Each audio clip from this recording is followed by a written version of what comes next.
तो दोस्तों अब हम आपको पढ़ाएंगे सौर परिवार के बारे में या सोलर सिस्टम के बारे में। यहाँ पर यदि बात की जाए तो ये क्या है, यह है सन, ये है सूर्य। सूर्य के बाद इस सूर्य से जस्ट पास जो आपका ग्रह आता है वो आपका बुध ग्रह, वो क्या है, बुध ग्रह। उसके बाद आता है आपका वीनस, वीनस मतलब शुक्र ग्रह, ये आपका मरकरी। उसके बाद आता है आपका क्या आता है, अर्थ, अर्थ या पृथ्वी। इसके बीच में आपके यहाँ पर आता है मंगल, क्या आता है, मंगल आता है, मंगल आता है। बीच में आपका क्या आता है, मंगल या मार्स। यहाँ पर आपके कुछ धूल के कण या जिसे एस्टेरॉइड बोलते हैं वो है इसके बीच में। मंगल और यह जुपिटर, क्या है, जुपिटर के बीच में आपका आता है कुछ एस्टेरॉइड आते हैं। यहाँ पर आपका आता है सैटर्न। उसके बाद आता है आपका यूरेनस। उसके बाद आपका आता है नेपच्यून, क्या आता है दोस्तों, न्यूचीन। उसके बाद आपका क्या आता है, नेपच्यून आता है।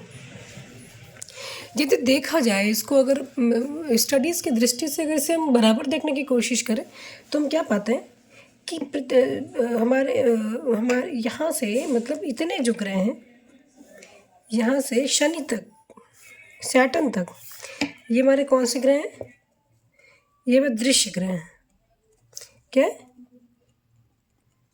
विजिबल है। इसे क्या बोलते हैं, यहाँ से यहाँ तक ये आसानी से विजिबल ग्रह हैं। हम इसे नंगी आंखों से नहीं देख सकते पर हम इसे आसानी से देख पाते हैं दूरबीन के माध्यम से। इसलिए इसको क्या कहते हैं, विजिबल ग्रह कहते हैं। चूँकि यहाँ से यहाँ तक ये जो ग्रह हैं ये एस्टेरॉइड से अंदर की तरफ है, इसलिए इसे कहते हैं आंतरिक ग्रह,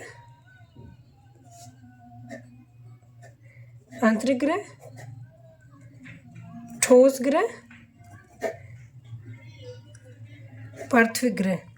आंतरिक ग्रह, ठोस ग्रह, पार्थिव रहने से ठोस ग्रह क्यों कहते हैं, ठोस आंतरिक ग्रह तो मैंने बताया ये अंदर की तरफ पड़ते हैं एस्टेरॉइड से, इसलिए आंतरिक ग्रह बोलते हैं। ठोस ग्रह बोलते हैं क्योंकि इसमें ये गैसीय अवस्था में नहीं, ये ठोस है, मतलब इनमें डेंसिटी बहुत ज़्यादा है और ये क्या है, ये ठोस अवस्था में पाए जाते हैं। ये ग्रह आपके क्या है, ये गैसीय ग्रह है, गैसीय अवस्था में पाए जाते हैं, मतलब एक गैसों का गोला है, बहुत सारी गैसें इसके आसपास है। गैसों के डेंस होने से, गैसों का डेंस होने से गैसों का समूह है। उस समूह में जैसे कि मैंने आपको नेबुला के बारे में बोला था, पर नेबुला में अपनी लाइट और अपना हीट होने के कारण वो बाद में सन में कन्वर्ट हो जाता है। वैसे ये जुपिटर है, सैटर्न, यूरेनस या नेपच्यून क्या है, ये गैसों का गोला है, समझ गया ना। पर इनकी अपनी हीट नहीं, इनका अपना लाइट नहीं है, इसलिए इसे क्या बोला जाता है, इसलिए इसे बोला जाता है सैटेलाइट। ठीक है दोस्तों, इसे क्या बोलते हैं, इसलिए इसे हम बोलते हैं ग्रह। अब अगर इसको आंतरिक ग्रह बोलते हैं, इसे क्या बोलेंगे, इसे बोलेंगे बाह्य ग्रह, अदरवाइज आउटर ग्रह।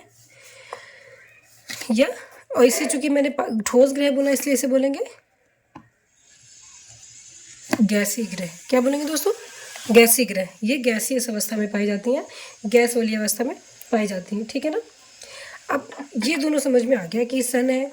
अब सन से अगर सन से दूरी के आधार पर देखा जाए कि सन से सबसे दूरी पे कौन सा ग्रह है, तो वो है हमारा नेपच्यून, फिर यूरेनस, फिर सैटर्न, फिर जुपिटर, फिर है एस्टेरॉइड्स कुछ धूल के कण, फिर उसके बाद मार्स, फिर अर्थ, फिर वीनस, फिर बुध ग्रह। लेकिन यदि आकार के आधार पर सबसे बड़ा ग्रह पूछा जाए सन से दूरी के आधार पर, तो बुध सबसे पास में है। लेकिन अगर आकार के आधार पर सबसे बड़ा ग्रह पूछा जाए तो कौन सा होगा, जुपिटर, जिसे मैंने दिखाया भी है।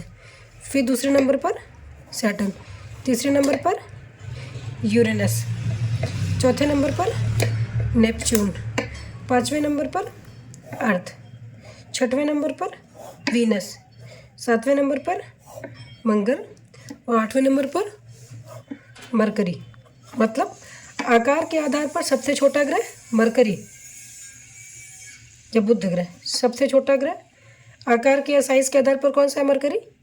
और जबकि आकार के आधार पर सबसे बड़ा ग्रह कौन सा है? बृहस्पति। सबसे बड़ा ग्रह बृहस्पति ग्रह है। आई होप दोस्तों आपको ये समझ में आया होगा। ये है सन। सन के पास सबसे नज़दीक ग्रह कौन सा है? मरकरी। सन के पास सबसे चौथा सबसे नज़दीक ग्रह कौन सा है? मार्स। 1 2 3 4, चौथे नंबर पे क्या है? मार्स। आकार के आधार पर सबसे बड़ा ग्रह कौन सा है? जुपिटर। यह अब सन से कौन से नंबर पे पड़ता है? 1 2 3 4 5th, 5वें नंबर पे पड़ता है। सब विजिबल ग्रह कौन से हैं? मरकरी, वीनस, अर्थ, मार्स, जुपिटर और सैटर्न।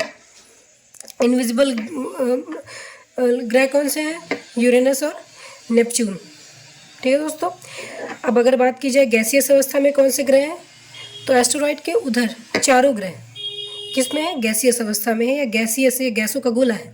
ठीक है, इसमें हीट भी बहुत पाया जाता है।